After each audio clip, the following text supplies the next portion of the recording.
Peter Hodgkinson. Hodgie, a very warm welcome to In Conversation With. Thanks so much for joining us. Hello, Danny. How are you? I'm very well, thank you, mate. As we've got a bit more time on our hands now, whilst most people in motor racing, I guess we're most familiar with you as head of build at Brackley for the last 20 years through the different iterations of teams that have existed there. And of course, the success recently with Mercedes-AMG PETRONAS Formula One team. As we've got this time, I want to go right back to the start if we can, and a little bit about your youth over in Auckland in New Zealand and how your passion and the first seeds of motor racing started in your life. School wasn't for me. Secondary school really didn't sort of work out for me too well. So I did my school certificate in 5 subjects, got all that. And at the ripe old age of 15, I left school because I knew everything. And I went to work for a bloke called Tom Hutchinson in Newmarket in Auckland at Kent Street Motors. And there was just the 2 of us working there on cars. And he had worked in the past for a bloke called Bruce McLaren. And every now and then there'd be this little story about those days. And that's where it sort of started a little bit. He couldn't give me an apprenticeship because there's only him, and he needed 2 people to look after an apprentice. So I went to work at Team Macmillan Ford. And in the last year of my apprenticeship, they decided to get a racing team going. And I was very fortunate to go racing around New Zealand in the touring car series. It was great. I mean, you know, you got to stay in hotels and somebody paid for it. Someone bought you breakfast, you know, you got to have a fry up every morning. It was fantastic. And I just got the bug for it. I loved it, absolutely loved it. I couldn't get enough of it.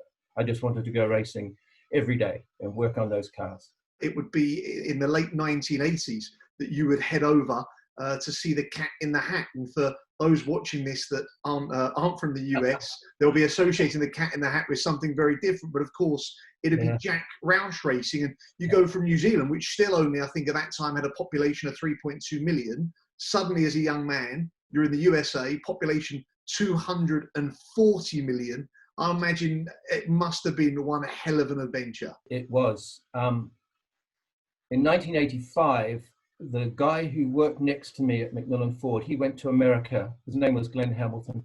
He went to America to go car racing, and he came back at the end of 85 and he said to me, "You've got to come to America. You just got to come.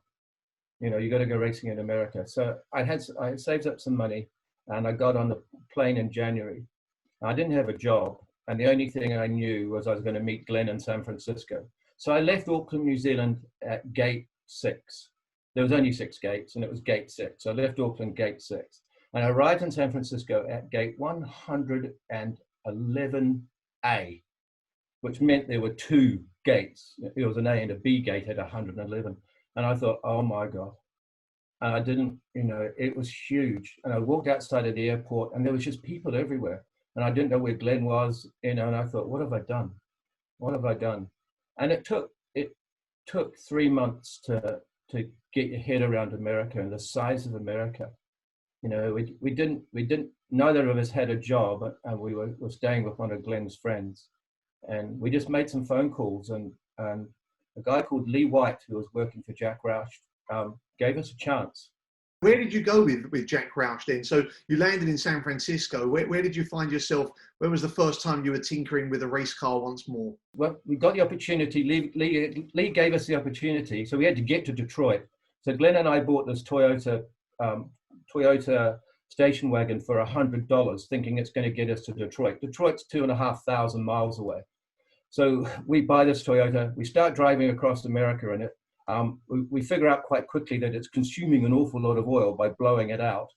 So we get the blow the crankcase vent, put it into an oil jug, and every 100 miles, pour the oil back into the engine. We finally get to Detroit. We make it to Detroit, and we report for duty with Jack. And the first racing car I worked on was a car for Scott Pruitt and Bruce Jenner, and it was chassis 8. And there, that was the first one. We got to go GTO racing, IMSA GTO racing. Was my first season, with the odd Trans Am race every now and then. You moved over to another very successful racer, of course, and Tom Walkinshaw Racing back in 1988. I think, a great year and a great era at that time for motor racing, and you joined as chief mechanic. It was in Del Mar, California at the end of the 88 season. The team manager for the US team was US team for Tom Walkinshaw was a guy called Tony Dow, and he was standing at the bar at the end of the season celebration for the IMSA series. And I walked up to him and we just started talking. And by the end of the conversation, I was going to Valparaiso in Indiana, where Walkinshaw was based, for a job interview. I'd always wanted to work for Tom Walkinshaw. From the moment that I saw the peanut slab Rovers driving around the Wellington Street Race in New Zealand, I wanted to work for Tom Walkinshaw. He was the one bloke I wanted to really, really, prove myself to. And I got an opportunity to go and to do that for 10 years, working for Tom. Lee White, who was the team manager at Roush, loaned me his Lincoln Mark 8 to drive down from Detroit to Valparaiso for the interview, because he knew my car wouldn't make it there, and he didn't want to see me miss out on the next stage of my career. I could have easily stayed at Roush for the rest of my days. You mentioned there Tom Walkinshaw and how much you wanted to work for him, and I think through this series, in conversation with us, we talked to different people. The leaders that people work under have made a real difference in their career. Why was Tom Walkinshaw and TWR, why was that the place you wanted to be? What was it about Tom that really was something that inspired you to want to work under him? I really respected him. I'd watched the big Jags go across the top of the mountain at Mount Panorama at Bathurst. I'd watched the Rovers on the street races in Wellington, and I just wanted to be a part of that. I always wanted to be a part of that organization. He's a fiery guy. He's very similar to Jack. Jack was a fiery guy. I used to say to Jack Roush, "Why do you always shout at me?" And he goes, "Well, you're the only one I can look in the eye." Because Jack was very short and I'm very short. So he would look at me right in the eye and shout at me and look at, and Tom was very similar. Tom was very similar to Jack. They're massive characters, and that's what drew me to these sort of guys. Through working with TWR, I guess there's an involvement then for you in Le Mans, the success there with TWR in, I think, 1990 it would have been, just in that Jaguar XJR. What was that like? And I look back at Le Mans in 1990 as one of the biggest turning points in my career, because it was the first time we won the race, and I've never been so proud to win anything in all my life, and I knew it was a truly historical thing to win that race. And how old were you then, Hodgie? Would you have been 1990? 1990, 24, 25, somewhere around there. What a moment. And some of the drivers that were around in Le Mans in that era as well, and some of those big, beautiful cars that were running. I think, am I right? Your chassis, you won Daytona as well, was it that year you won Daytona as well? Yeah, we won. We did the double that year. The engineer on the car was a guy called Dave. On both cars was a guy called Dave Bembo. He did the double. I did the double that year. We were very good at 24-hour racing at that time. We brought a lot of trick bits from the US with us that the European Jags didn't have. The great thing with TWR is you got to do so many different things and work it all around the world. And when the Jaguar thing finished in North America in '93, I did some work I was on the test team at Ligier for a while. That was interesting. That was fantastic. Also in that year, I did F1 tire testing in Japan, where we ran a Ligier. We ran an old Ligier chassis with a Honda V10 in the back, around Suzuka for thousands upon thousands of miles. That was great fun. Toward the end of your time at TWR, they purchased the Arrows team, of course. Arrows, I think, started back in '78 in Milton Keynes. How involved were you around that time in your memory? It was Arrows obviously struggling at the time, but a great name in British motor racing. I did spend some time on the Arrows team once the Nissan program finished. And it was a great team, and it was a beautiful car that year. That John Barnard car in 1998 was absolutely stunning. beautiful car, one of the finest Formula 1 cars I've ever worked on. You only needed about 4 tools to take the whole thing apart. It was a beautiful car. John, a pretty good designer. Yes. We could almost break this in conversation with into 2 parts, and we'll sort of, I guess, leave behind the first part of your career, and then I think we'll step into now 1999, a new era for you, and ultimately based out of the place that you're based out of, I guess, still to this very day. What are your memories of moving over to BAR in 99? I'm going to have to sort of give you a little bit of, there's a little gap in there you've missed. When I've skipped over panels racing. Yeah, you skipped over my time with Don. I spent 9 months with Don on his Le Mans program. And again, it was another big thing for me, was to sign on as a team manager at Le Mans. And that's what I got to do. I sort of worked up to being a team manager. And I was very proud of that, to sign on there. And I learned a lot from Don Panos. We work for a billionaire like him. It was an incredible 9 months, and I'm very sorry that he passed away recently. He was such a huge character. I would have stayed working for him for a long time, but BAR came knocking, and I wanted to do Formula One. It was unfinished business for me. I had a little taste at Ligier, a little taste of the testing program, a little taste at Arrows. It was unfinished business, and I really wanted to do it. And going in with a new startup team, an exciting team, was interesting. And you come from a place like sports cars to Formula One. Formula One is just at that time was just at another level, was right up here. And BAR was like even further. It was a real challenge. It must have been really exciting because, again, that new entrant but bringing plenty of money. Jacques Villeneuve, just over a year after winning his World Drivers' Championship, and of course the success he'd had previously. But the reality is, you talked about that sort of habit of winning with Roush, and that's been prevalent throughout your career. Just how tough was it, 1999, and then being there through those iterations, all the way till 2006, and Jensen taking that win with Honda? It's a real barren period in your career win-wise. It must have, I imagine that builds a bit of character. Formula One is like nothing else. It is difficult. You don't win consistently in Formula One without an incredible amount of effort, hard work, really intelligent design, doing everything properly, and people really working together. And I think we were just still trying to find ourselves as a team, and getting all the people in all the right places. We had a very, very good year, I think, in 2004, where we finished second in the World Championship. So that gave us a little bit of hope. But then with some regulation changes that we probably didn't focus on as well as we should have done, and we did struggle around the tires and things like that. Normal stuff that still happens today. But we didn't have the right philosophies around some of those things at the time. But I remember winning in 2006. I remember the whole thing so clearly. I was sitting outside. I had the TV on. I could see the TV from where I was sitting outside. It was a really nice day. I was watching the race. And I remember looking at my wife, and I just picked up my plate and I said, I'm going inside because something's going on here. We've got a chance here. I think we've got a chance. And I remember just sitting there watching it, and I couldn't believe it when we won. I absolutely couldn't believe it when we won. It was magical. It was absolutely magical. I remember going down to the wine shop or Tesco's, whatever it was, and buying 3 or 4 bottles of champagne, and we went out till 3 o'clock in the morning. It was the euphoric feeling that we finally won a Grand Prix.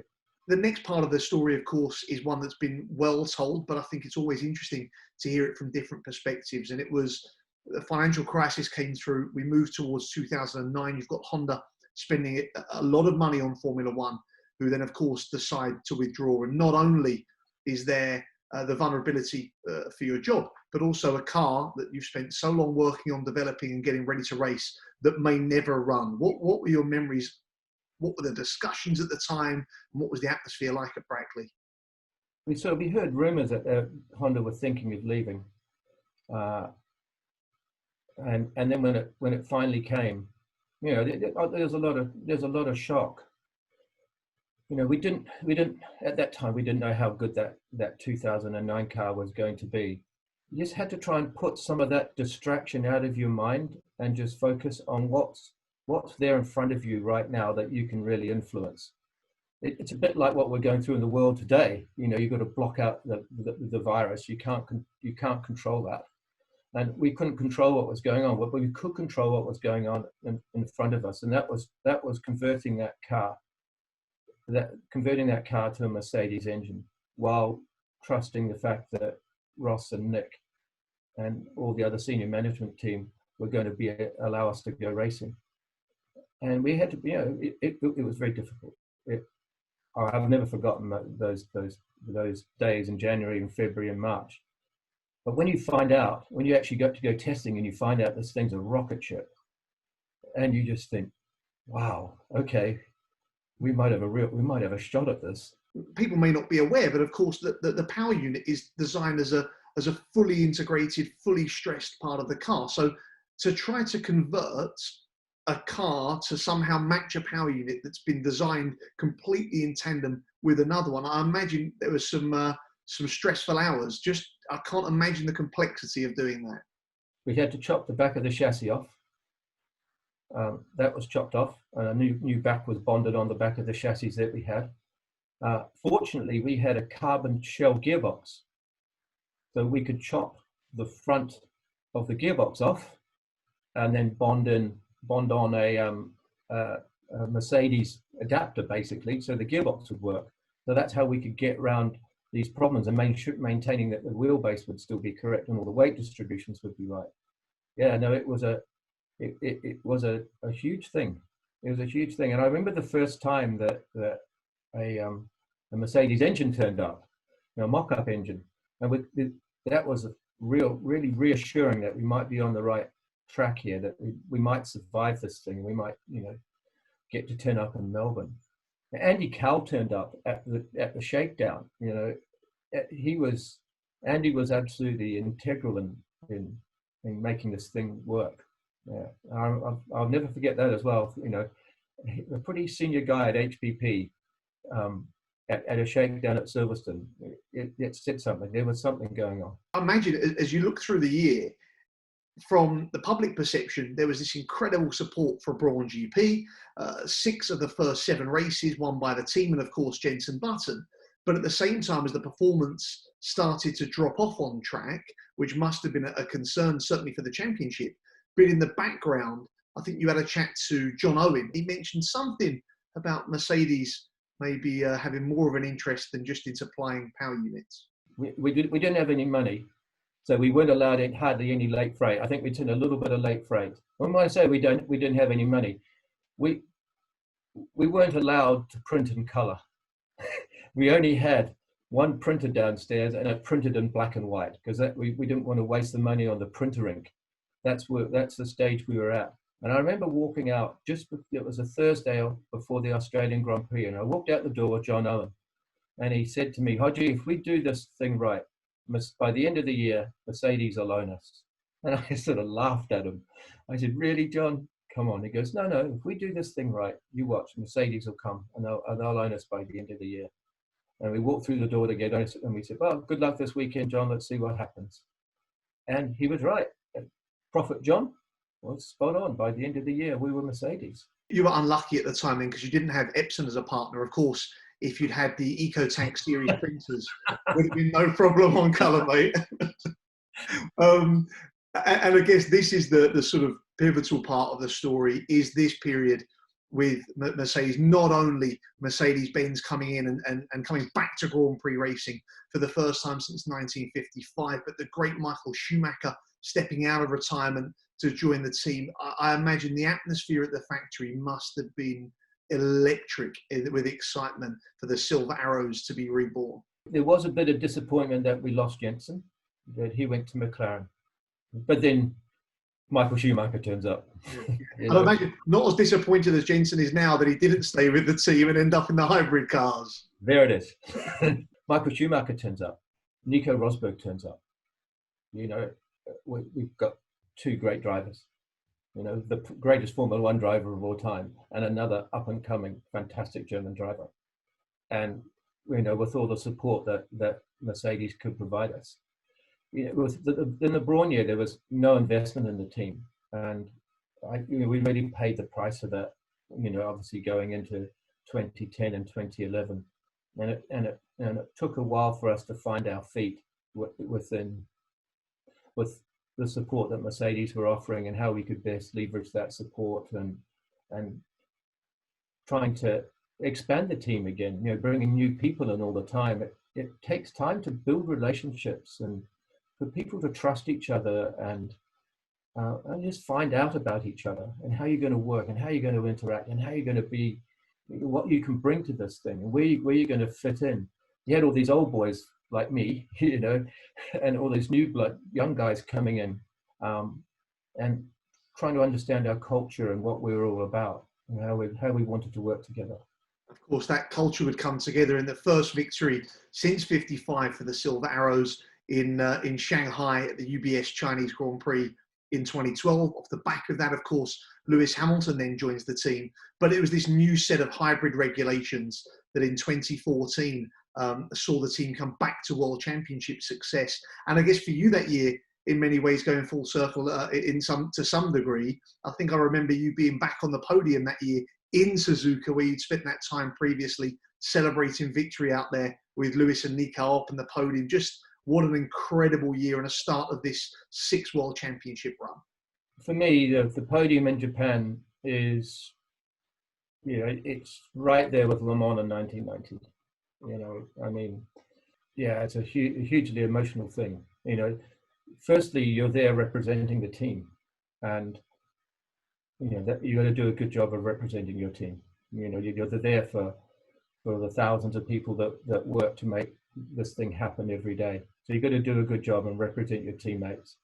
And then from a personal point of view, somebody obviously thinks that you're good enough and that for you to go up there, that you deserve to be up there.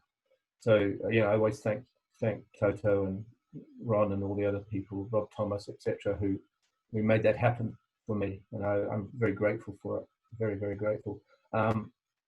You stand there, and you think about a lot of things. As I said to you earlier, I thought about being a New Zealander and where I come from in my career, and I couldn't really quite believe it that I was standing on that podium, and with Lewis Hamilton, Nico Rosberg on the other side, there was another German bloke called Sebastian Vettel.